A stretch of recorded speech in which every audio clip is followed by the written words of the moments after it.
Bom, pessoal, 14h10, vamos dar início à nossa reunião. Então, nós estamos hoje com a nossa reunião do Comitê de Logística, a nossa reunião mensal, e contando hoje com a presença de Alessandro Santana. Agradeço aí a ele pela aceitação do convite, para nos dar a oportunidade de assistir essa palestra tão importante, e agradecer a Marcílio Cunha, que fez a indicação de Alessandro para essa nossa palestra de hoje, e ele de muito bom grado aceitou. Bom, aqui um breve currículo do professor Alessandro. Ele é engenheiro civil formado pela Universidade Federal do Rio de Janeiro, UFRJ, e tem mestrado em engenharia de transporte pela COP. Atua por mais de 20 anos como gestor de transporte, consultor e professor nas áreas de logística e engenharia. Exerceu a função de engenheiro de transporte no metrô Rio, com passagem por todas as áreas operacionais da companhia, sendo responsável pelo planejamento e controle da operação e sinergia com as demais áreas da companhia. Foi professor universitário e coordenador acadêmico no curso superior de tecnologia em logística por 11 anos, nas modalidades presencial, semipresencial e à distância, na Universidade do Grande Rio, Unigran Rio. Também é fundador do canal Mudar o Mundo, do YouTube, com soluções na área de gestão e educação. Foi professor substituto da Universidade Federal de Mato Grosso e coordenador de Engenharia Civil Campus Barra, da Universidade Veiga de Almeida, UVA. Atualmente é professor e coordenador do curso técnico integrado ao ensino médio em logística do Cefet do Rio de Janeiro, o Centro Federal de Educação Tecnológica Celso Sucol da Fonseca. Bom, pessoal, então nós teremos hoje a oportunidade de assistir a essa palestra do professor Alessandro, a quem mais uma vez eu agradeço pela aceitação desse convite. Nós nos reunimos mensalmente, sabe, Alessandro? E a próxima reunião do mês de maio também já temos um outro palestrante e você está nos brindando hoje com essa palestra. O tema é infraestrutura e o desenvolvimento sustentável para o Brasil. Tema muito bom e que todos nós assistiremos com muita atenção. Os alunos que estão participando já sabem, né? Façam aí as anotações e apresentem até quinta-feira um resumo manuscrito com 2 páginas, viu, Camila? Viu quem mais aí que está participando? Ok, pessoal. Alessandro, por favor, faça uso da palavra e nos brinde com essa palestra. Muito obrigado a todos presentes. Não é um convite, é uma intimação. Vindo do meu querido amigo Marcílio, é muito mais do que um convite, é uma intimação. E, no fundo, uma satisfação muito grande poder representar aqui o Cefet, agradecer também aos meus superiores por terem me liberado para poder estar aqui presente e falar de um assunto bastante instigante, atual e que impacta o dia a dia em todos nós, que é a logística. E falar de um assunto que transcende o Rio de Janeiro e que une todos os irmãos de todos os estados nesse objetivo comum de desenvolver o país com esse olhar mais cuidadoso, sustentável, nos enche de esperança de poder ter trabalho em conjunto para que a gente consiga atingir esses objetivos e proporcionar um desenvolvimento melhor para os nossos filhos, né, os nossos alunos que estão nos assistindo nesse momento.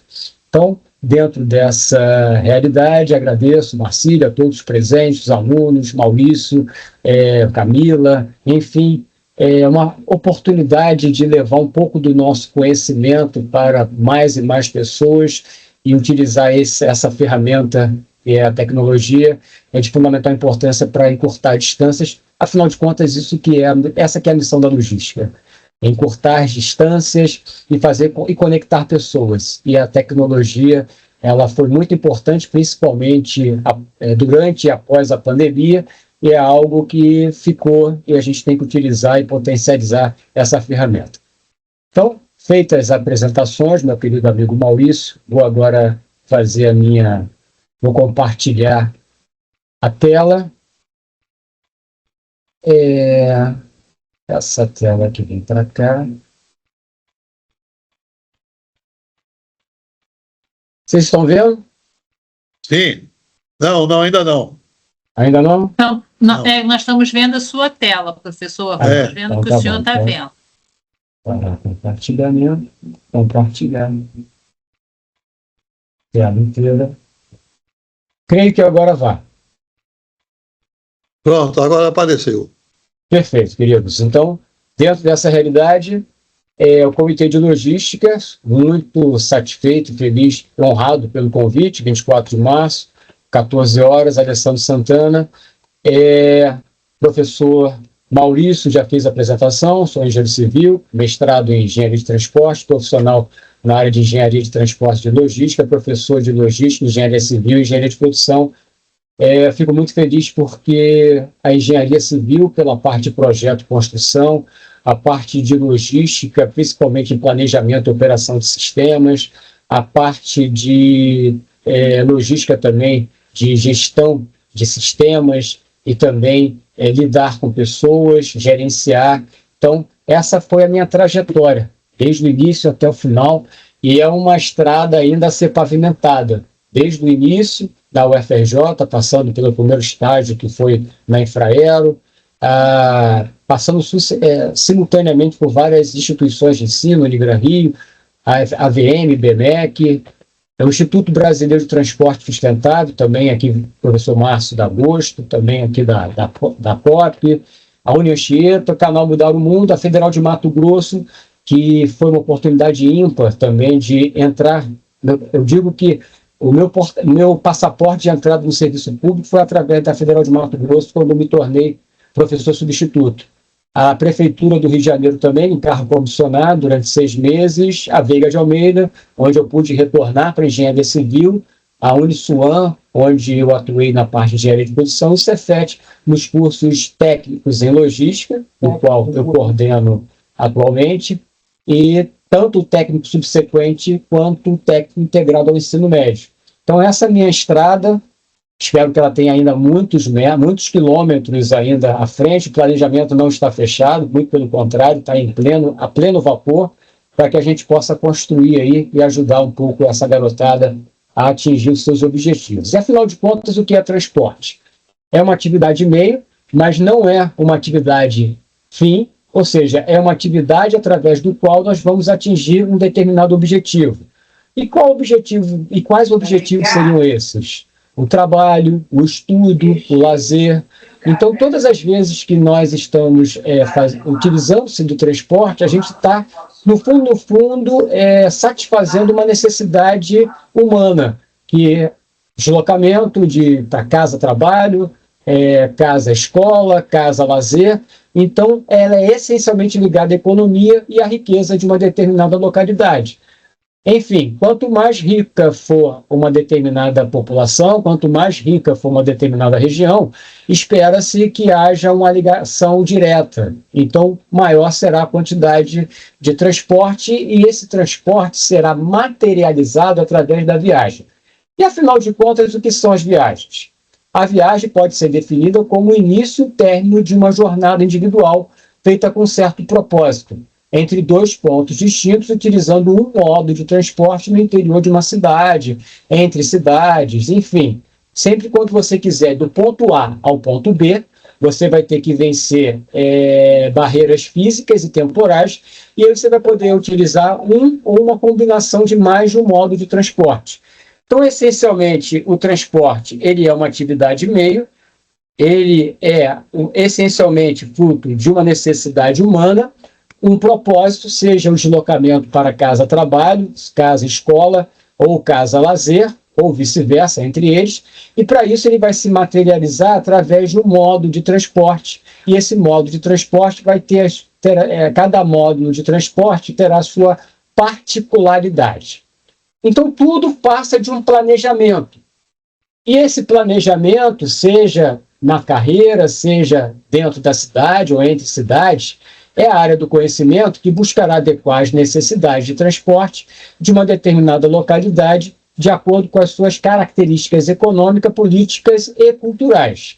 E é papel do gestor público, seja ele engenheiro, administrador, contador, ou até mesmo advogado, um bacharel em direito, buscar a melhoria dos sistemas existentes e, se for o caso, implantar novos sistemas, adequando a capacidade aos anseios por viagem. Então, se há uma demanda, há uma demanda por bens ou uma demanda por pessoas, haverá a necessidade por parte do gestor público e do técnico da área fazer o dimensionamento de equipamentos e sistemas que vão proporcionar uma determinada capacidade que se materializar na oferta.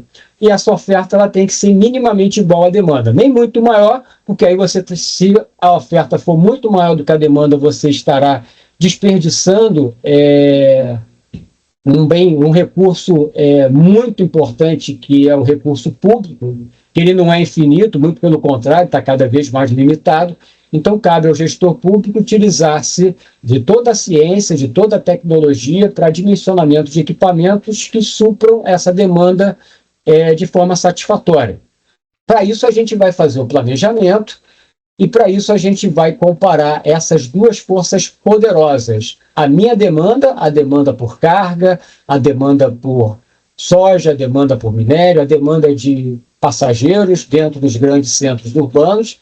E para atender o desejo de transporte por parte da população, nós precisamos quantificar essa demanda. Então, existe toda a metodologia de diagnóstico, dimensionamento e análise para que a gente possa dimensionar o número de viagens que são reais ou induzidas, porque você pode ter um sistema de transporte que vai induzir um determinado deslocamento e, ao mesmo tempo, nós, engenheiros, administradores, contadores, todos os que estão ligados à gestão ou ao dimensionamento, e nós vamos pensar em sistemas de transporte que garantirão uma oferta de lugar compatível com a demanda esperada. Então, basicamente, é equilibrar essas duas forças poderosas. Para isso, a gente tem o modo de transporte, que consiste da tecnologia de veículo para satisfazer a movimentação de produtos e pessoas ao longo das cidades, entre estados, entre países. A escolha por um determinado modo de transporte vincula-se basicamente ao custo e ao tempo para a realização do deslocamento. E, por último, e não menos importante, levar em consideração a capacidade dos sistemas, tendo em vista a necessidade de integração de um país continental como o nosso. Então, a gente está falando exatamente de uma reunião que utiliza a tecnologia para vencer as barreiras físicas. Então, esteja eu no Rio de Janeiro, ou então os nossos convidados no Rio Grande do Sul, até mesmo o nosso anfitrião em Pernambuco, nós estamos utilizando a tecnologia para poder realmente aproximar e integrar um país que não é um país qualquer, é um país continental. Para isso, a gente tem que planejar. Então, planejamento, direção, organização e controle, que são as 4 ferramentas básicas da administração, que a gente aprende lá com os nossos colegas da administração. E aí nós tivemos, ao longo dos anos, uma série de planejamentos que foram materializados em planos.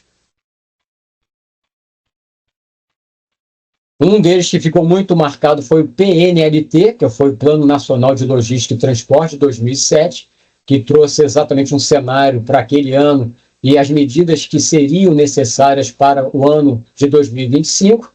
E no ano de 2018, a empresa de planejamento de logística, a EPL, ela elaborou o Plano Nacional de Logística, que leva em consideração outros planos, plano de energia, plano de integração, os planos estaduais de logística de transporte, os planos de portos. Então, todos eles em prol de uma matriz de transporte que traga o melhor equilíbrio e, consequentemente, o menor custo, tendo em vista que transporte é uma atividade primária da logística que corresponde a 2/3 dos custos. Ou seja, acertar o modo de transporte é essencial para a gente buscar uma redução do custo. Então, essa distribuição modal, a gente percebe um grande desequilíbrio, onde 65% do momento de transporte, tonelada por quilômetro útil transportado, é concentrado no modo rodoviário. Então, todo esforço, e nós, principalmente Marcílio e eu, e todos os colegas, estamos aí debruçados em projetos de ferrovia para que a gente possa trazer uma matriz de transporte que seja mais equilibrada, porque quando nós avistamos 65% de transporte pelo modo rodoviário, a gente percebe a grande demanda por combustíveis fósseis, principalmente diesel, e o grande problema que isso vem ocorrendo nos períodos atuais, né, de crise, em função da guerra que está acontecendo no Irã. Então, nossa matriz ela é extremamente rodoviária, nós precisamos mudar este cenário. Então, todas as vezes que a gente pensa em outros sistemas de transporte, em outros modos de transporte, que passam obrigatoriamente por trilhos, como a ferrovia, e também pelas vias internas, através dos rios, e através da nossa grande costa, em torno de 8.000 quilômetros, a gente pensa que tem que ter uma integração. Então, essa integração ela precisa ser plena, física, tarifária e operacional. Então, a demanda de transporte é o desejo de pessoas, ou algum grupo de pessoas, de locomover algo precioso, que são pessoas e bens. É relacionada a um modo de transporte ou rota viária, e ele pode ser visto como público ou privado.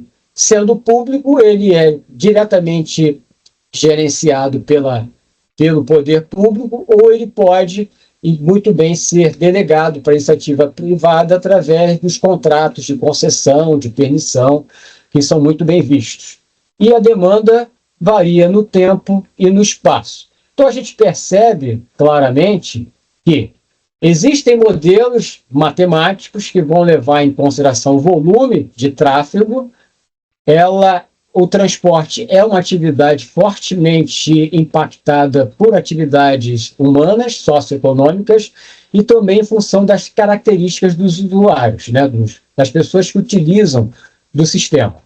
Para isso, a gente tem os modelos de previsão de demanda, inclusive esse que da empresa de planejamento e logística, da EPL, utilizou basicamente o Logit, que é uma matriz que vai buscar a origem, destino, vai dividir as áreas em micro-regiões, e essas micro-regiões elas vão ser vistas, vão potencializar exatamente a quantidade de viagens que serão geradas. Então, a gente percebeu que planejamento ele é materializado num plano. Esse plano deve levar em consideração o tráfego, as características socioeconômicas e também a cultura de cada região, e nisso a gente percebe ao longo da história, desde a Revolução Industrial, quando a máquina a vapor foi construída e a máquina representou uma força equivalente a vários animais, tanto é que a unidade de potência é HP, horsepower, e a partir daí a gente teve uma verdadeira revolução nas cidades, e os sistemas de transportes eles foram cruciais para encurtar distâncias, aumentar a capacidade e aumentar a produção em larga escala. Então, basicamente, essa foi a contribuição do planejamento de transporte. Esse Brasil, que é um país continental, o quinto maior em extensão territorial, desde 1500, da colonização, passando pelas capitanias hereditárias, formação dos estados. Enfim, nós tivemos essa vontade, esse desejo de ocupar o território e poder extrair todo o potencial econômico e garantir também que as populações pudessem se desenvolver. Então a gente percebe claramente que o transporte é uma ferramenta poderosa, é uma atividade primária da logística, essencial, e que ela foi de fundamental importância para ajudar um país em construção como o nosso a sair de uma colônia até um país emergente e um país que tem uma ambição muito grande de ocupar um espaço definitivo. Então, desde a colônia, passando pelo Império até a República, nós tivemos essa necessidade de desenvolver, só que nem sempre as coisas são feitas de forma ordeira, e aí nós temos também a falta de planejamento, a ocupação irregular. Então, todo o trabalho que precisa ser feito para nós, da academia, para corrigir esses problemas de planejamento. Então, as redes de transporte, desde o início até os dias atuais, desde o Brasil colônia, onde basicamente a ocupação era junto ao litoral, e aí começou as primeiras coletas, né, do pau-brasil e de outras frutas. Depois houve as entradas com a cana-de-açúcar, o café, ou seja, as culturas que foram sendo desenvolvidas e, consequentemente, a formação e desenvolvimento de redes alimentadoras. e com isso as primeiras rodovias, as primeiras ferrovias, mas todas ligadas estritamente do interior até o litoral. Não havia uma conexão regional e muito menos nacional. Então a gente percebeu, desde o Brasil colônia, passando até o Brasil império, de uma ocupação incipiente das regiões próximas do litoral, depois umas primeiras entradas, mas sem conexão, depois uma estruturação através das estradas, como aconteceu no ciclo do ouro, principalmente na Inconfidência Mineira, que aconteceu em Minas Gerais, mas sem essa conexão regional, que só veio posteriormente com as ferrovias, as rodovias, mas mesmo assim havia algo que nos permitisse uma ligação nacional, e que só veio por último, em última instância, através da emergência de eixos prioritários. Então, com o surgimento dos eixos prioritários, a gente pode agora pensar em conectar o Rio de Janeiro a Brasília, conectar o Rio de Janeiro a Pernambuco. A gente pode pensar em conectar esse país, não só por rodovia, como também por ferrovia. Então, basicamente, todo esse esforço foi feito. Em 1940, nós tivemos emblematicamente a Companhia Siderúrgica Nacional, na década de 40. Na década de 50, nós tivemos a criação da Rede Ferroviária Federal Sociedade Anônima, a própria Vale, né, na época Vale do Rio Doce, criada também na década de 40, e aí você tem o esforço desse país de se tornar um país não só exportador de commodities agrícolas, como também de commodities minerais, e também industrializar esse país. Então a gente percebe que o planejamento do transporte, que culminou com Brasília, na década de 60, então Brasília é a nossa terceira capital, depois de Salvador e Rio de Janeiro, é a eterna busca de um país por sua identidade. Então, em 1960, esse desejo de modernizar o país e, consequentemente, uma capital que fosse representativa de todas as macro-regiões. Então, esse foi o esforço feito por Juscelino Kubitschek, de 50 anos em 5, e com a inauguração de Brasília, nós tivemos essa questão do fruto da industrialização e um país que tentava se modernizar. Um país que tentou se modernizar, mas que naquela época adotou a rodovia como seu instrumento principal. Isso nos trouxe problemas até os dias atuais, que eu vou falar na sequência de slides a seguir. Então, Brasília foi o esforço de integrar esse país, o fruto da industrialização, ou seja, transformar o minério de ferro em aço, e esse aço foi de fundamental importância para a industrialização e também para as grandes cidades, no êxodo rural que aconteceu para a cidade, para a preparação dessa cidade para esses grandes eventos. E aí você tem esses grupos empresariais trabalhando para que a gente possa transformar esse país também em uma potência industrial. Só que a escolha que nós adotamos com Brasília foi basicamente o rodoviarismo, e a gente paga um preço até hoje muito caro por isso. Esse foi um retrato feito pelo PNLT em 2007, onde 58%, é muito próximo daquele momento de transporte lá de 2018, mais recente da EPL. Mas esse aí, pelo transporte de cargas, mostrava que nossa matriz de transporte ela é desequilibrada, e naquela ocasião foram planejados uma série de projetos rodoviários, ferroviários, para que a gente pudesse melhor equilibrar essa matriz de transporte para o ano de 2025. Infelizmente, nós não conseguimos atingir este patamar, mas boa parte dos projetos que estão em andamento, né, como a própria Ferrovia Norte-Sul, Ferrovia de Integração Centro-Oeste, Ferrovia de Integração Oeste-Leste, a Transnordestina, outros grandes portos, a própria duplicação da Estrada de Ferro Carajás, a Estrada de Ferro Vitória-Minas, enfim, ali é o esforço da gente criar esses eixos de integração, não só regional quanto nacional. Então nós estamos distantes, mas todo esforço está sendo feito para que possamos alcançar essa melhor distribuição modal.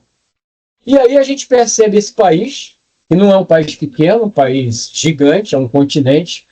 Todos os estrangeiros que vêm para cá, eles confirmam que o país ele é um país continental. O Brasil é um continente, e esse continente formado aí por 26 estados, mais o Distrito Federal, 27 unidades federativas, e ela tem essa questão da divisão da grande vocação que o país tem para a produção de alimentos, além também da produção de commodities minerais. Então, nós temos as commodities minerais, temos as commodities agrícolas, e a gente precisa integrar esse país, principalmente um país que, nos últimos anos, tem uma grande produção de grãos. Então, a gente percebe aí que esse modelo que nós adotamos anteriormente, que foi importante para conectar a nova capital a todas as outras 5 macro-regiões, região sul, centro-oeste, sudeste, norte, e o sul, sudeste, centro-oeste, nordeste e o norte,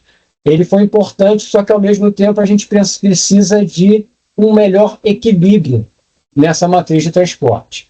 E aí, analisando exatamente o foco, né, que é a sustentabilidade, a gente viu que, principalmente na pandemia, o que segurou o PIB, que é o Produto Interno Bruto, ou seja, toda a riqueza que é gerada pela economia, foi o agronegócio, principalmente durante a pandemia.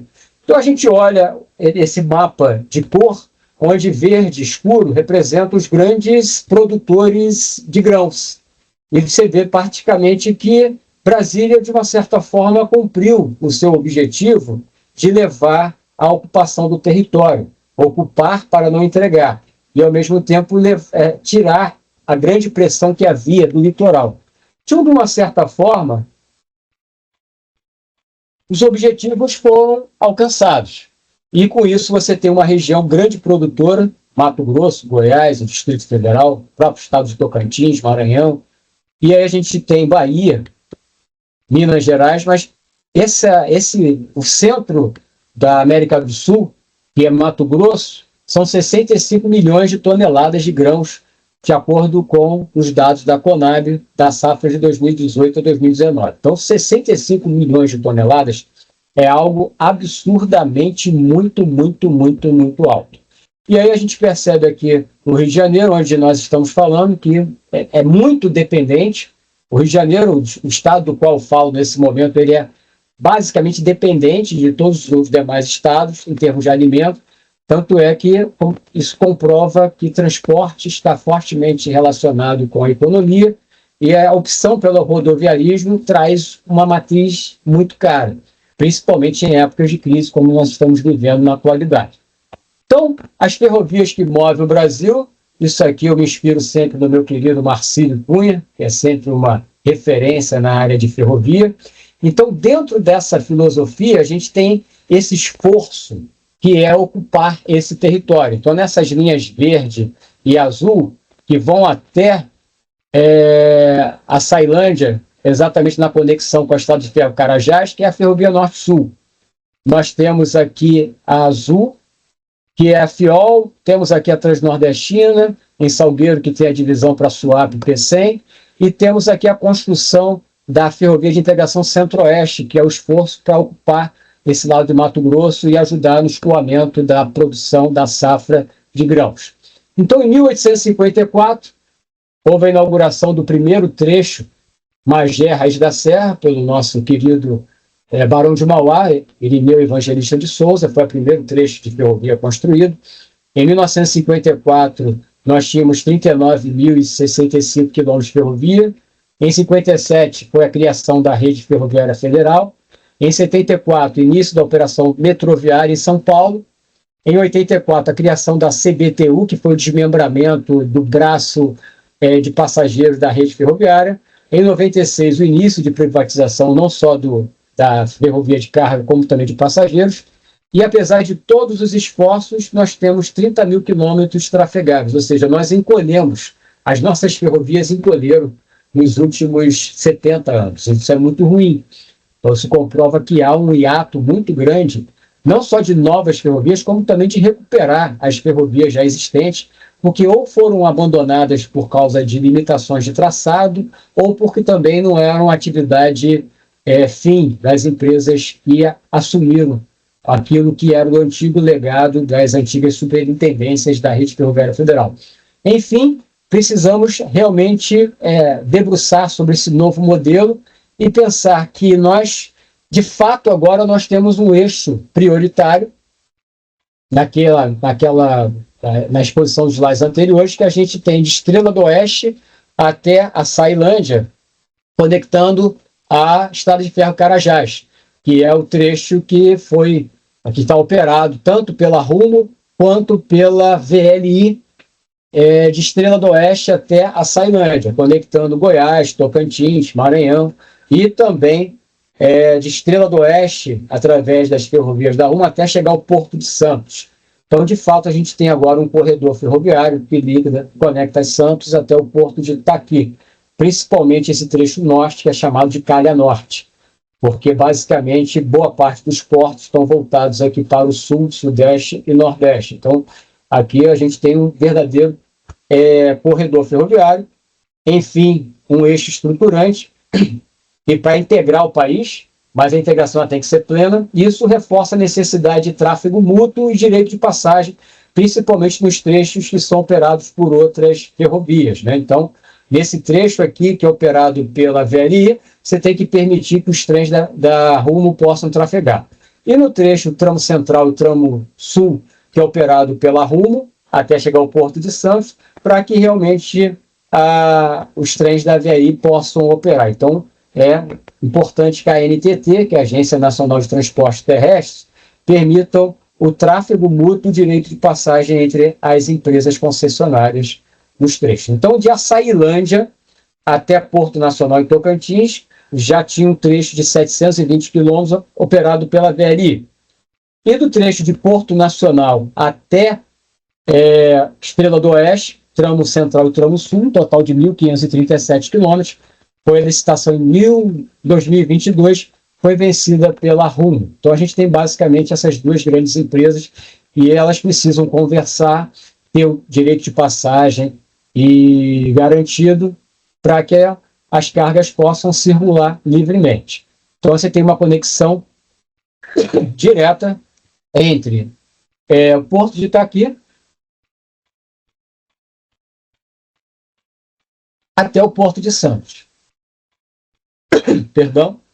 Então, a gente tem esses três grandes projetos em andamento. A gente tem Miritituba, Sinop,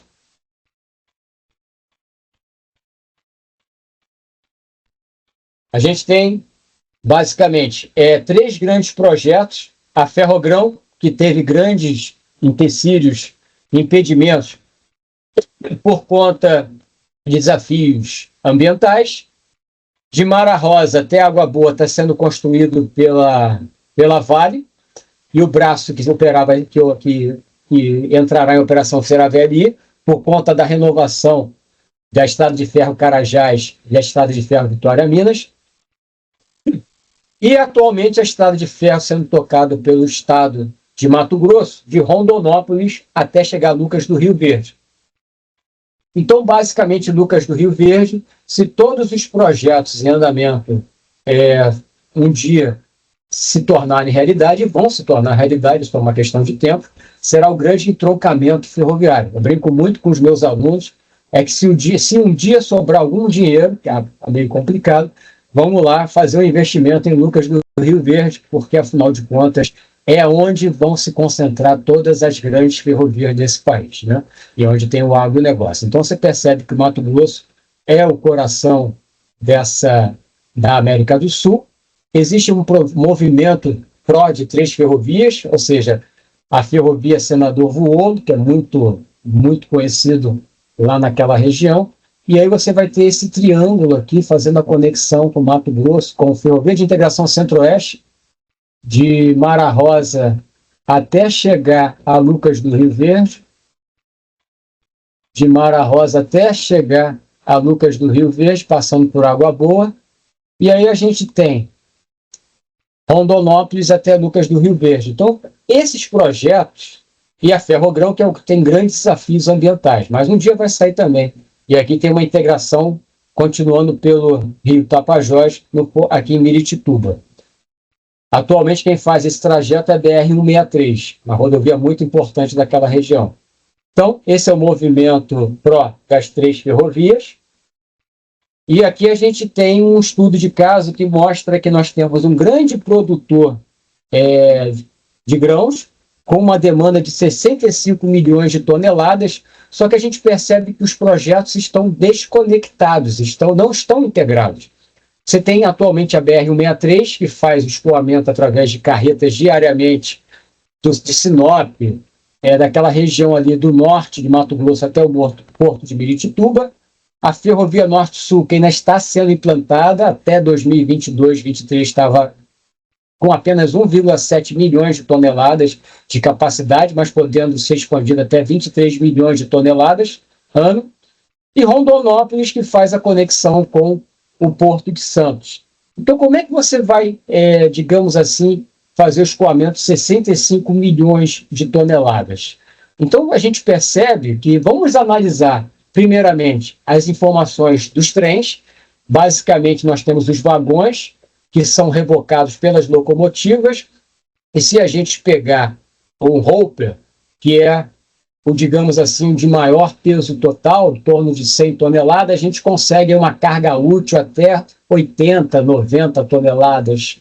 Enquanto que uma carreta, a gente tem aqui a frota ferroviária, a gente vai fazer um estudo de caso, então a gente percebe que comparar um vagão com uma carreta é algo muito diferente. Então, quando você consegue, num único vagão, transportar até 100 toneladas, com uma carreta, você não passa de 22, 23 toneladas. Então, dentro dessa realidade, nós temos esse tipo de vagão especial, que é utilizado para o transporte de grãos. A gente tem esse estudo de caso aqui, onde eu peguei um trem com 330 vagões, como acontece com a Estrada de Ferro Carajás, um peso bruto total do vagão de 120 toneladas, o peso do vagão vazio de 30 toneladas, e considerando que serão 2 partidas de trem de cada terminal por dia, ao longo de todos os dias do ano, 360 dias. Então a gente percebe que só analisando a carga útil de um vagão é algo de 90 toneladas, e quando a gente leva isso para uma carreta, tirando o peso bruto total de todos os equipamentos, não chega a mais do que 22 toneladas. Então, de fato, o transporte ferroviário, além de ser economicamente viável, transportar em grande quantidade, ele também é o que melhor utiliza do diesel para distâncias, ou seja, ele é eficiente do ponto de vista energético, ele é melhor do ponto de vista de capacidade e, consequentemente, ele vai ser melhor para o meio ambiente. Então, dentro dessa realidade, a gente vai calcular a capacidade dos sistemas. A capacidade dos sistemas, basicamente, é feita através da carga útil, vezes a frequência, vezes os dias de operação.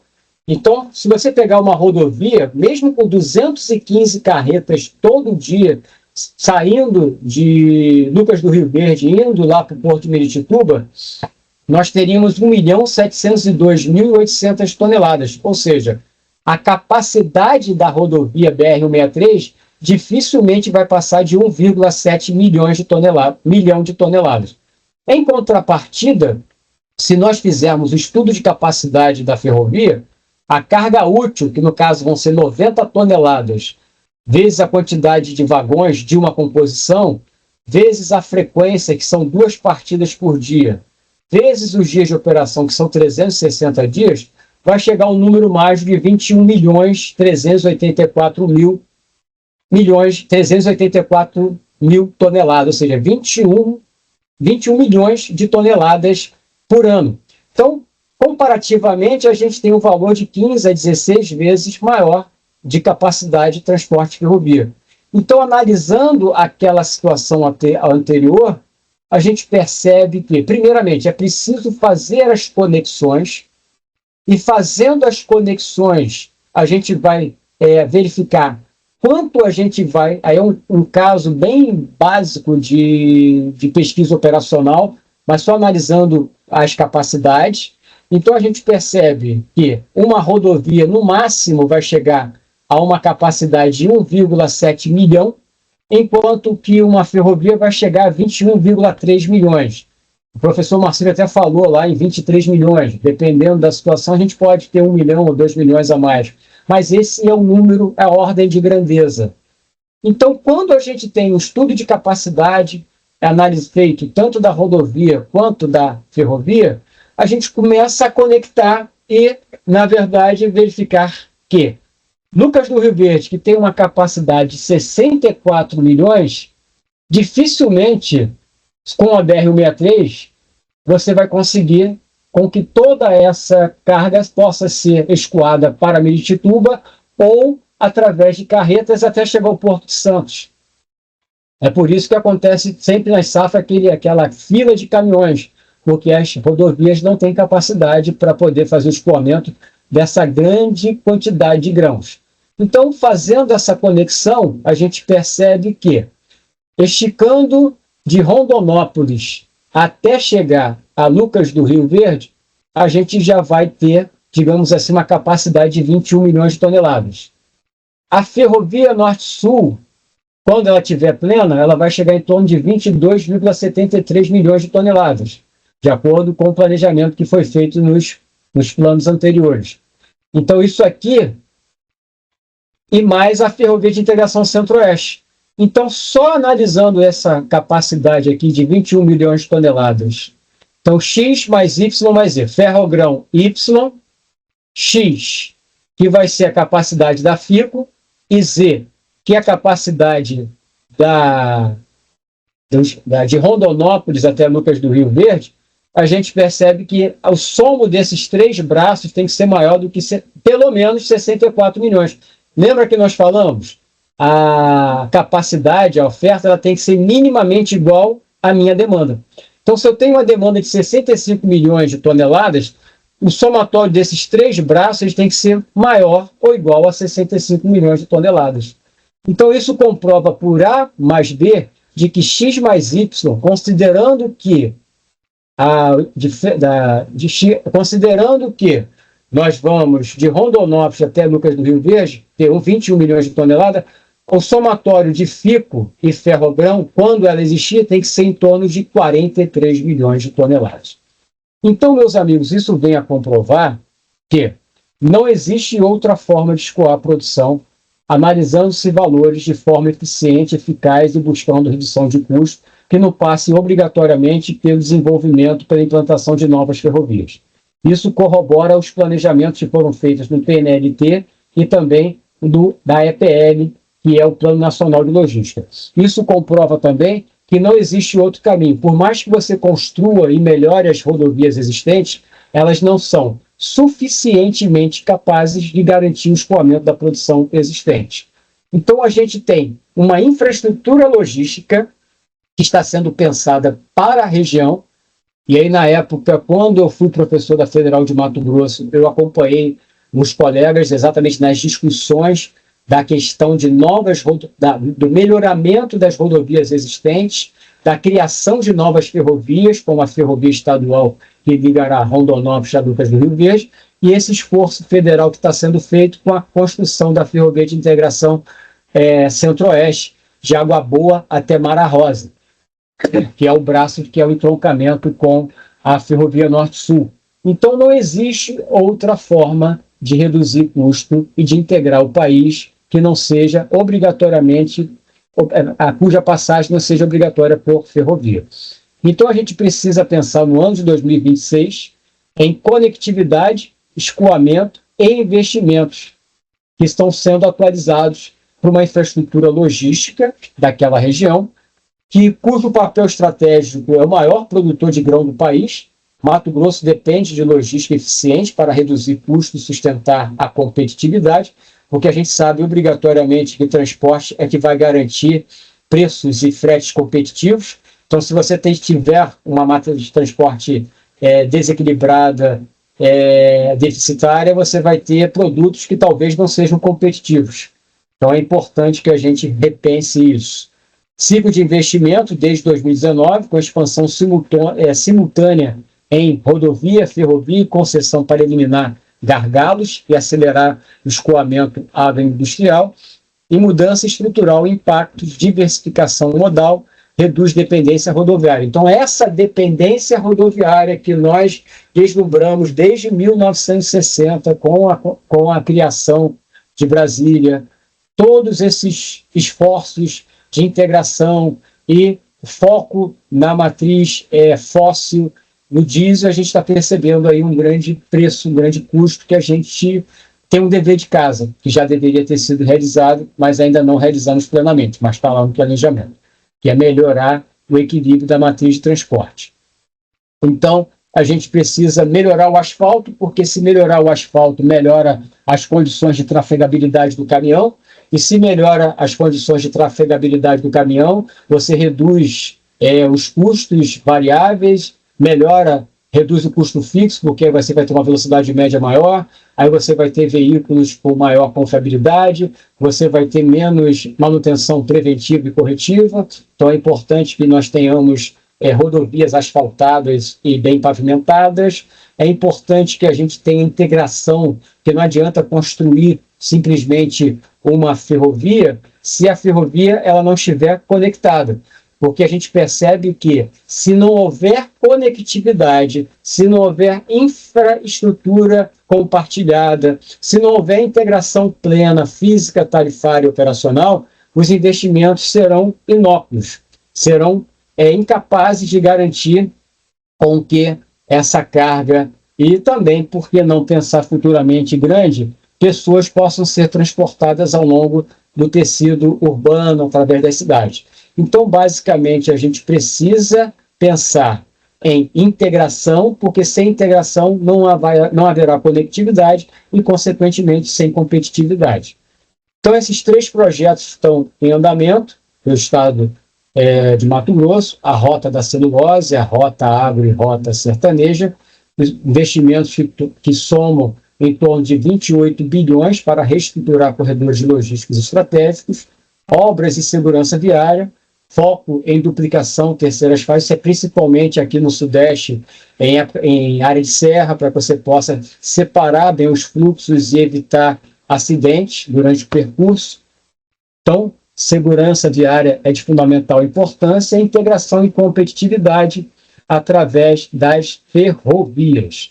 E ferrovia é a Ferrovia de Mato Grosso, visão geral, maior obra ferroviária em execução no Brasil, 743 quilômetros previstos até 2030, com investimentos estimados em até 15 bilhões, e é um modelo de autorização estadual pela Rumo. E é interessante que esse novo modelo foi criado recentemente, que é a autorização ferroviária, que ao contrário da concessão, ele não requer a exploração da infraestrutura, ou seja, ele é muito mais fácil de ser feito. Então, isso foi um modelo novo criado, que foi a autorização, e esse modelo foi desenvolvido em Mato Grosso, através do estado de Mato Grosso, para esticar os trens lá de Rondonópolis até chegar Lucas do Rio Verde, sem falar que vai ter um braço ferroviário que vai chegar até a capital de Cuiabá. Então, 743 quilômetros previstos nesse novo modelo de autorização ferroviária, que geralmente os modelos anteriores eram com concessão, porque estava prevista também a exploração da infraestrutura. Então, os modelos anteriores eram basicamente todos eles em concessão, e esse já é uma autorização por conta do poder público.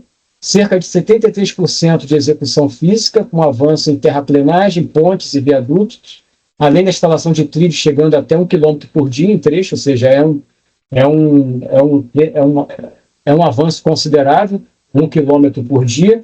E o impacto logístico conecta regiões produtoras à Malha Norte, ao Porto de Santos. Porque, conforme naquele modelo que a gente passou anteriormente, o grande gargalo que vai ser, aqui pelo menos na região sul, sudeste, é de Estrela do Oeste até o Porto de Santos, porque aí a gente vai ter a capacidade da Norte-Sul, mais a capacidade de Rondonópolis, né? E aí a gente vai ter que dobrar a capacidade da Malha Paulista. Então, o grande desafio vai ser de Estrela do Oeste até o Porto de Santos. A gente vai ter que ter aí, no mínimo, uma capacidade de 43 milhões de toneladas por ano, para que a gente possa fazer esse deslocamento ao Porto Santos. E quem sabe até um corredor que pode usar o Porto de Itaqui, através da Norte-Sul, chegando depois de Açailândia, entroncamento ferroviário até o Porto de Itaqui, e também o Porto de Miritituba, e aí você tem uma integração fluvial com a Ferrogrão, mesmo sabendo que a Ferrogrão tem grandes desafios para poder ser construído. Enfim, essa é a realidade. Há uma mudança estrutural, há uma necessidade por integração e competitividade. Isso passa por projetos que vão somar até 28 bilhões, obras em segurança viária, integração e competitividade. São 743 quilômetros previstos até 2030, investimentos até de 15 bilhões sendo tocado pela Rumo. Andamento da obra, cerca de 73% já foi executado, 1 quilômetro por dia. E isso vai conectar regiões produtoras à Malha Norte, ao Porto de Santos, criando um novo eixo de exportação e reduzindo dependência do transporte rodoviário em longa distância. Fase 1, de Rondonópolis até o Campo Verde, está atualmente em construção, em previsão de entrega agora no segundo semestre. Fase 2, até Planalto da Serra. E a fase 3, de Lucas do Rio Verde até o ramal de Rondonópolis, em Cuiabá. E aqui são os pátios ferroviários, onde as cargas vão ser colocadas, onde elas são classificadas, onde os comboios são formados, e dali serão direcionados para os seus destinos. Então, a sustentabilidade nos seus 3 pilares, econômico, social e ambiental, a gente percebe que no econômico, a ferrovia pode reduzir em até 50% os custos de frete em longa distância, ampliando margem de produtores e indústrias, e a melhoria logística já se associa a cerca de 30% de mais indústrias e grandes empresas no Estado, reforçando a atratividade para investimento produtivo. Social, estão sendo criados ao longo da obra 145 mil postos ao longo das fases. Logística mais eficiente também eleva a segurança viária e melhora a qualidade de vida nas regiões atendidas. E sustentabilidade e posicionamento modais mais eficientes reduzem emissões por tonelada transportada de carga e fortalecem a competitividade. Em conjunto, os projetos reposicionam o Mato Grosso como polo logístico produtivo sustentado de crescimento nas próximas décadas. Então, a gente percebeu exatamente, desde as capitanias hereditárias, passando por esse estado gigante, com 3.658.000 habitantes, de acordo com o censo de 2022, e que tem 903.357 quilômetros quadrados, ou seja, 10,6% do território nacional está representado por esse estado gigante. E aí a gente tem como conclusão dessa nossa provocação, né?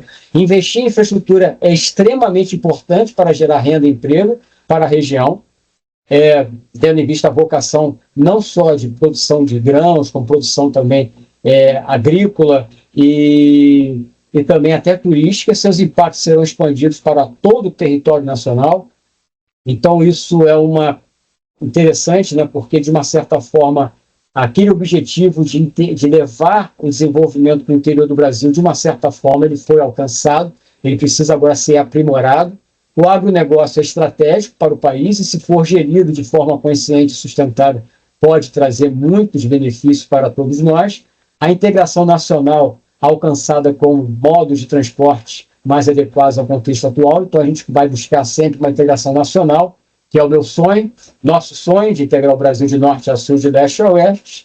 E, por último, não menos importante, a busca de desenvolvimento sustentável aliado a políticas públicas. Enfim, meus queridos amigos, respeitando aí o tempo que nós tivemos, Peter Drucker, que é a grande referência da administração moderna, a melhor forma de se antecipar o futuro é criá-lo. Então, a gente tem aqui o QR Code também, para depois, se você quiser, quem estiver assistindo agora de forma síncrona, ou aqueles que assistirem posteriormente, é só baixar esse QR Code aí, que vocês terão essa apresentação que foi feita aqui para a nossa querida Comissão de Logística do CONFEA, do CREA, né? Do CREA, CONFEA. Então, estou aqui inteiramente à disposição dos senhores para tirar dúvidas. Muito obrigado aí pela oportunidade. Alessandro, nós é que lhe agradecemos pela oportunidade de assistir a sua palestra, muito esclarecedora, abordando temas de grande interesse para o nosso país. Nós vamos abrir para debate, mas antes eu tinha aqui algumas observações a fazer que eu anotei. A primeira é a seguinte: você citou aqui aquele histórico das ferrovias no Brasil, citou o Barão de Mauá, Irineu Evangelista de Souza, e aqui na região Nordeste e também Pernambuco foi o primeiro estado do Norte e Nordeste a ter uma ferrovia 4 anos depois do Barão de Mauá. Em fevereiro de 1858 foi inaugurado o primeiro trecho da estrada de ferro do Recife ao São Francisco, no trecho que liga o Recife até o Cabo de Santo Agostinho. Foi o primeiro trecho inaugurado. Inclusive lá tem uma particularidade, que lá existe o primeiro túnel ferroviário construído no Brasil. É um aspecto aqui. Agora você veja a contradição. Apesar de nós termos essa primazia, hoje nós temos uma situação péssima aqui no nosso estado com relação a ferrovias, porque há mais de 20 anos que não circula mais um trem de carga sequer aqui no nosso estado. E isso vai bater exatamente num tema que temos dedicado muito dos nossos esforços voluntários, aí com o nosso amigo Marcílio Cunha, que tem sido um baluarte também nessa luta. Estamos juntos lutando para que Pernambuco não seja tão prejudicado. Fernando Jordão não está aqui presente, mas ele também integra esse comitê. Ele está envolvido com outro relatório e não pôde aqui participar. Então essa luta tem sido intensa, sabe? Muitas palestras, Marcílio tem participado, eu tenho participado. O ano passado foram 15 palestras sobre o tema. E este mês, no dia 3, eu estive em Brasília, numa reunião com o diretor da Infra, que contratou o projeto do trecho Salgueiro-Suape, mostrando os erros graves que estão sendo cometidos no projeto, erros que vão fazer com que, mesmo que a ferrovia fique pronta, nenhum trem chegará em Suape. Questão da definição da bitola, questão da definição de um trecho de 88 quilômetros, que exige uma declividade muito forte, que exige uma terceira locomotiva, uma locomotiva helper, para poder tracionar os vagões, a questão do traçado muito afastado das áreas de produção e a absoluta falta de prioridade para o trecho mais importante, que é o trecho que chega até o Porto de Suape. Suape é o maior porto do Nordeste, mas infelizmente há mais de 20 anos, acho que mais, não chega um trem sequer em Suape. Enquanto isso, o Porto Cearense vai com essa concepção que a concessionária adotou, totalmente favorável aos interesses do nosso estado vizinho e irmão, vai com 2.446 quilômetros de ferrovia chegando até o Porto de Pecém. É uma desvantagem muito grande e que provoca um grave desequilíbrio intrarregional. Esse comentário eu precisaria fazer. Você citou aqui aquela extensão de ferrovia no Brasil, 30 mil quilômetros. Esse é um dado estarrecedor, que é a mesma extensão que havia 100 anos atrás. E o que é pior, eu vi um trabalho recente de um colega nosso, mostrando que desses 30 mil quilômetros, apenas cerca de 12 mil quilômetros estão em operação. O restante da malha está ao abandono, o que traz, evidentemente, grave prejuízo para a economia do país, como você aqui bem salientou na sua palestra. Você abordou também a questão da Ferrogrão. Nós tivemos um debate aqui com o pessoal que está à frente da Ferrogrão, e é lamentável que o nosso país viva uma situação como essa. Problemas, digamos assim, que impedem o desenvolvimento do país. Esse projeto da Ferrogrão está no judiciário, aguardando uma definição, problemas com indígenas, reservas indígenas, problemas ambientais, e o Brasil fica travado nessas coisas, travado. Ninguém quer destruir o meio ambiente, ninguém quer prejudicar os índios, mas convenhamos, esse projeto está parado há quase 5 anos por conta de definições dessa natureza. Enquanto isso, se você pega a China está construindo ferrovias alucinadamente. Aliás, não só ferrovias, a infraestrutura chinesa avança assim a galope, que a gente se assusta. Eu vi a comparação de um mapa de uma província da China há 15 anos atrás e o mapa hoje. Você se surpreende como essa província ficou toda coberta de ferrovias, e é por isso que a China hoje é uma potência mundial, sem dúvida, porque investe na sua infraestrutura, o que é o nosso calo. O Brasil nunca vai poder saltar a posição de país desenvolvido com a infraestrutura que nós temos. Eu sempre cito nas aulas uma comparação do estado de Minas Gerais, que é o segundo estado do Brasil mais bem servido de rodovias, uma herança que vem da época de Juscelino. O primeiro é São Paulo, embora Minas Gerais tenha a maior extensão de rodovias federais pavimentadas, está em Minas Gerais. É que Minas Gerais tem 25 mil quilômetros de ferrovias pavimentadas, é uma área maior do que a França, e a França tem 950 mil quilômetros de rodovias pavimentadas. É uma diferença abissal que faz com que nós nunca possamos galgar a posição de país desenvolvido. E, por fim, é um registro que eu faço com relação a uma questão que você também abordou aqui en passant, que foi a questão do excesso de peso que nós temos nas nossas rodovias.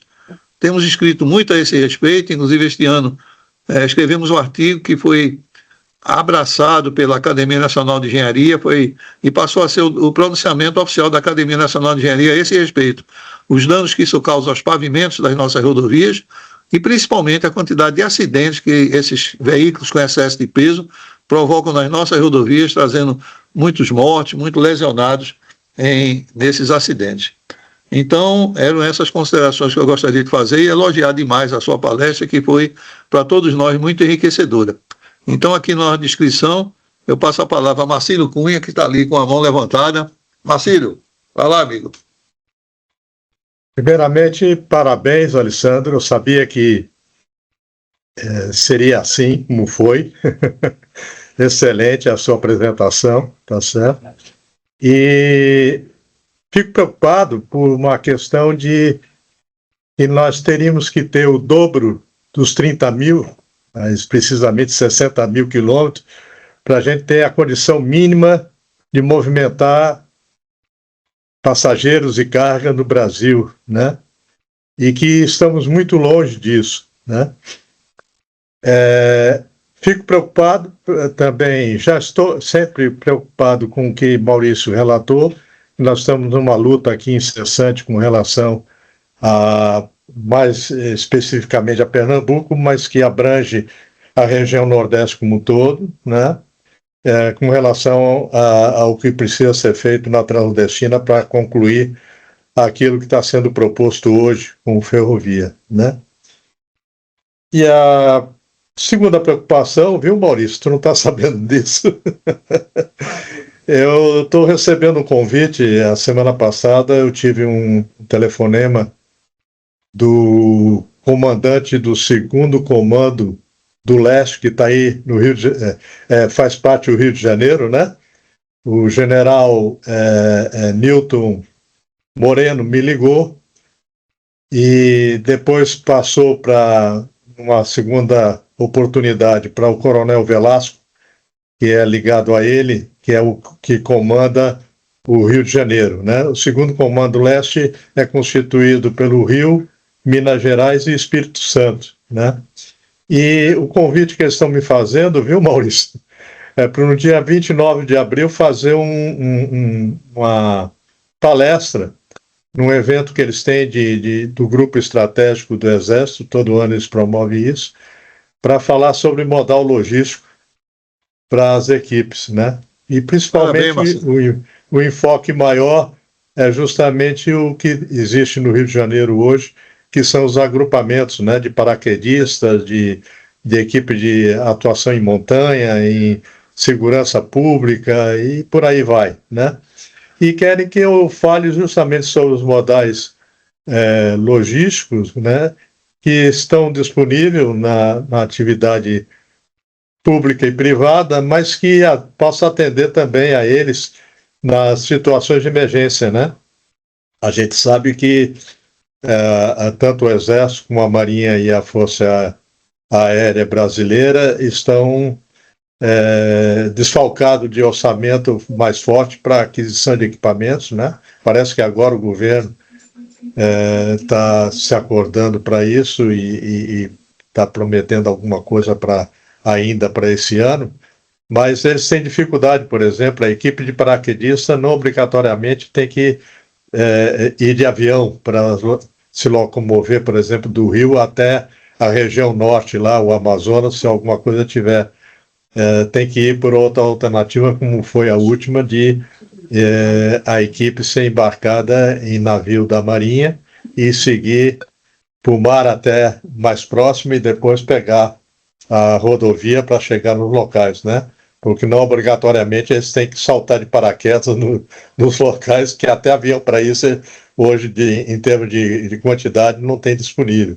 Então eles têm que tomar outras alternativas em usar ferrovia, o mar e o aéreo para fazer esse tipo de trabalho. E eu estou numa enrascada, Maurício e Alessandro, porque até agora eu não consegui fazer como é que eu vou fazer essa apresentação, tá certo? Mas já tive uma conversa bastante prolongada com o general Nilton Moreno e com o coronel Velasco, que está mais à frente desses agrupamentos que estão sediados no Rio de Janeiro. Então a gente vê que o Brasil é uma imensidão, é um continente, né? Uma extensão territorial enorme, né? E que qualquer deslocamento que se faça em qualquer ponto do Brasil para o seu interior é difícil, né? Então, muitas vezes essas ocorrências que exigem uma agilidade maior e um deslocamento mais rápido possível, às vezes é dificultado porque o modal disponível não é adequado, muitas vezes, para essa operação, né? E isso retarda, vamos dizer assim, uma ação mais imediata desses agrupamentos. Mas, enfim, isso como é dia 29 de abril, ainda estou com um tempinho para me organizar. A palestra deve levar aí os seus 30 a 40 minutos e depois um debate em cima do que eu for apresentar, né? Mas a gente vê, Maurício, que o que o Alessandro mostra, e eu indiquei justamente por isso, principalmente pela expertise que ele tem nesse setor do agro aí com relação à movimentação, e ele demonstrou isso muito bem aí para a gente, e que existe muito trabalho na área de engenharia, né, em todas as modalidades, né, civil, mecânica, produção, enfim, tudo é ambiente, e nossos alunos que estão aí nos assistindo têm que ter uma preocupação muito grande em aprender, né? A teoria é importante para se colocar em prática, né? Eu sempre digo aos meus alunos e indico para os demais também, de que pesquisa operacional é uma das disciplinas mais importantes que a gente tem dentro das escolas de engenharia e que precisa até ser vista com muito carinho pelos estudantes, porque o aprendizado dela pode abrir muitas portas de oportunidade em termos de trabalho futuro, em função de quem consegue lidar com métodos quantitativos, onde a gente sabe que tudo que tem aplicado em engenharia inicia pela pesquisa operacional, né? Então é outra indicação que eu faço. E mais uma vez, Maurício, Alessandro, agradecer a você pela disponibilidade, né? E por Maurício ter acatado a minha indicação também. Obrigado, por enquanto é só isso. Ô Marcílio, obrigado, viu, Marcílio, pelas suas palavras e pelo convite que você recebeu para representar Pernambuco nesse evento lá no Rio de Janeiro. Parabéns. Agora, só um ligeiro comentário acerca do que você falou. O assunto de pesquisa operacional, eu creio que seja ministrado na graduação em engenharia de produção. Imagino eu. Não, mas não é engenharia civil. Não é engenharia civil, não se dá. Assunto de pesquisa operacional é dado em curso de pós-graduação, em mestrado em engenharia civil é dado. Agora, eu sempre achei que deveria ser dado na graduação. Às vezes até substituindo algumas disciplinas. Por exemplo, o engenheiro civil estuda 6 meses de magnetismo, eu não vejo muita necessidade disso. Poderia substituir por uma disciplina de pesquisa operacional. Eu tive uma oportunidade lá na Federal, durante longo período que eu passei lá na Federal, de examinar programas de alunos que faziam intercâmbio na Europa e queriam validar as disciplinas aqui no Brasil. E lá em Portugal existe uma disciplina na graduação de engenharia que eles chamam investigação operacional. É a mesma coisa, é pesquisa operacional. Que lá o português chama investigação operacional. Ok, Marcílio, obrigado. E agora vamos passar a palavra à nossa amiga Sandra. E aí vocês veem o quanto a nossa região aqui está cobrindo boa parte do nosso país. Sandra é uma engenheira muito gabaritada. Agora estão me ouvindo, né? Sandra é uma engenheira de alto nível que está agora falando de Canela, no Rio Grande do Sul. Você vê aqui, a gente tem pessoas no Rio de Janeiro, aqui em Pernambuco, no Rio Grande do Sul e talvez aqui de outros estados também participando dessa reunião, dessa palestra. Sandra, por favor, Sandra. Primeiro, queria parabenizar pela excelente palestra, uma ótima oportunidade, obrigada. E ao fazer algumas colocações, eu me atendo ao mapa do agro, o Rio Grande do Sul é um estado altamente produtor, uma logística totalmente equivocada, e hoje é um dos maiores custos logísticos do país, e se considerar aí, em torno de 21,5% do PIB é o custo logístico do Rio Grande do Sul, acima aí da média nacional de em torno de 15% do PIB, né? Só um porto no sul do Rio Grande do Sul, um calado de 10, 12 metros, dependendo aí de dragagem, né? Então, e é um estado não só grande produtor aí agrícola, mas também um estado altamente industrializado e com toda a produção da região de Caxias praticamente escoando através de rodovias e dos portos de Santa Catarina, né? Então, nesse momento, eu estou até envolvida, porque fiz um trabalho imenso lá no Espírito Santo para escoamento dos grãos do Cerrado através da área portuária do Espírito Santo. Foi um trabalho que nós tivemos ainda com as empresas estatais para estabelecer tráfego mútuo, porque a Vale não queria, só queria transportar o minério. Então, foi um trabalho assim, hercúleo na ocasião, para a gente conseguir que isso se estabelecesse e estruturasse toda aquela estrutura de armazenagem dentro do Porto de Tubarão, que hoje a gente tem lá, e em condições também de um escoamento grande da produção por ali. E aqui agora a gente está começando a trabalhar, e outra fala importante, a questão do planejamento, né?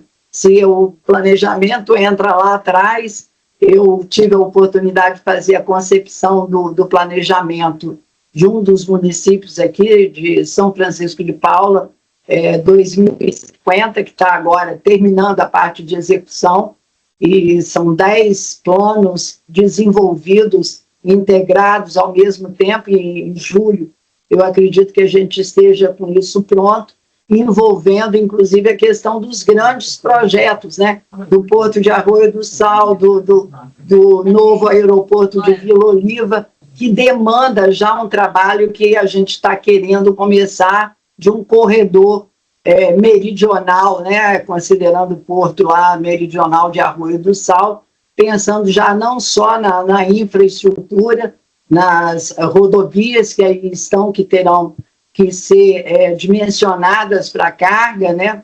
Porque a rodovia do Sol, a Rota do Sol não tem condição, ali você teria turismo com carga, então tem a 474, a 476, a 484, enfim. Nós estamos fazendo todo esse estudo, e também ferrovia, tem que se pensar em ferrovia mesmo com a serra desde agora, né?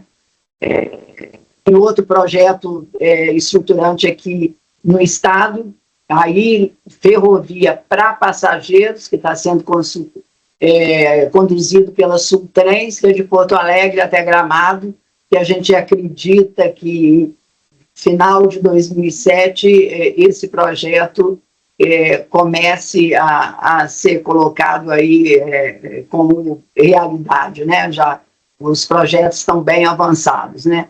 Mas realmente essa questão de logística é uma questão nacional, e eu, vindo do Espírito Santo, quando eu cheguei aqui há 8, 9 anos atrás, realmente eu fiquei assustada com a logística do Rio Grande do Sul, porque de fora você vê, é um estado que a gente tem a informação de um estado altamente produtor, altamente industrializado, e não tem logística, né? É um porto no sul do Rio Grande do Sul. Você pegar a costa do Rio Grande do Sul, são em torno de 600 quilômetros, um porto, você pega o Espírito Santo, são 420 quilômetros, e você tem 10, 12, indo para 12 portos, na área Santa Catarina com 7, 8 portos, né? Então, a logística do Rio Grande do Sul está numa situação bem ruim mesmo, né? Tem que ser pensada de uma forma, senão toda essa parte produtiva cada vez piora a questão dos custos, né? O custo que é altíssimo em função da logística. Então, só queria fazer essa colocação, e como é assustador você voltar, né, para 30 mil quilômetros, né, sem considerar o que está em desenvolvimento, né, mas realmente a quilometragem que está sendo utilizada e que está sendo útil é bem menor. Né? Muito obrigado, Sandra. É um prazer tê-la aqui. Você passou um tempo aí sem poder participar da reunião, estávamos sentindo sua falta. Estávamos sentindo sua falta, muito mas... trabalho. Eu estou com muito trabalho aqui. Como é que está o aeroporto aí de Canela? O aeroporto de Canela. É outro trabalho que a gente está abrindo na parte turística, que me chamaram. Eu tive em Punta del Este agora, há uns 15 dias atrás, para ver se a gente estrutura, estamos chamando aí de um corredor aéreo Cone Sul, envolvendo Punta, Serra Gaúcha e São Roque, com o aeroporto de São Roque, de Catarina, primeiro começando aí com a aviação internacional, executiva internacional, para depois evoluir, né, para eventualmente uma comercial. E estudando até Vila Oliva, mas desde agora o aeroporto de Canela, que passou para a Infraero, que você ali poderia ter até um ATR-72, com carga menor em função da serra e tudo, né? Estamos começando a estudar esse eixo também. Estou bastante envolvida aqui em trabalhos. Obrigado pela sua presença e pela sua participação. Bom, pessoal, tem mais alguém inscrito? E eu pedi a Andréia... Estamos também com uma hora já bem adiantada, são já temos quase 1h30 de reunião. Alguém quer falar alguma coisa, Sandra? Não, eu pedi até a Andréia, eu queria participar dessa reunião, e eu falei, Andréia, não, eu preciso que seja mandada uma programação antes, porque a outra foi muito em cima da hora, e eu já estava com reuniões, né? Quando é assim, muito em cima da hora, às vezes a gente não consegue alterar as reuniões, mas eu tenho o maior interesse em estar participando. Muito obrigado, Sandra. Bom, pessoal, já estamos com a hora já bem adiantada, 1h30 já de reunião. Eu quero realmente agradecer a Alessandro Santana, que nos brindou hoje à tarde com essa palestra muito interessante, muito brilhante. Agradecer a Marcílio, que fez a indicação dele, agradecer mais uma vez a Marcílio. Agradecer aqui aos demais presentes que continuaram aqui participando da reunião. E, Alessandro, uma pergunta, você pode disponibilizar para nós essa sua palestra? Posso, sim, claro. Pronto. Eu vou pedir a Andréia... Eu já estou com ela, porque quando ele botou o QR Code, eu já entrei e já baixei. Foi. Não, eu passei batida aí, mas ele vai enviar. Vou enviar. Sandra, acho que está com o e-mail errado. Porque a gente disponibiliza. Só ver o e-mail lá, cefet-rj.br, tá? Acho que só esse errinho que ficou. Tá bom. Obrigado. Ótimo. Bom, Andréia vai também disponibilizar essa palestra no YouTube, para quem não pôde estar presente aqui. É o caso dos alunos. Alguns alunos não puderam participar, porque estão no trabalho, no estágio, e vão ter que apresentar quinta-feira o trabalho manuscrito, com no mínimo 2 páginas, sobre o tema que foi aqui abordado, viu, Alessandro? Perfeito. E se não apresentar a dobra. E se não apresentar a dobra. Manuscrito, 2 páginas. Bom, pessoal, então, muito obrigado a todos pela presença, pela participação, em especial a você, Alessandro. Então, pessoal, até a nossa próxima reunião. Precisando, dispõe. Estou aqui à disposição. Marcílio, precisando, já sabe onde me achar. Tchau. Obrigada. Obrigado, Sandra. Satisfação. Obrigado a todos. Tchau, tchau. Tchau.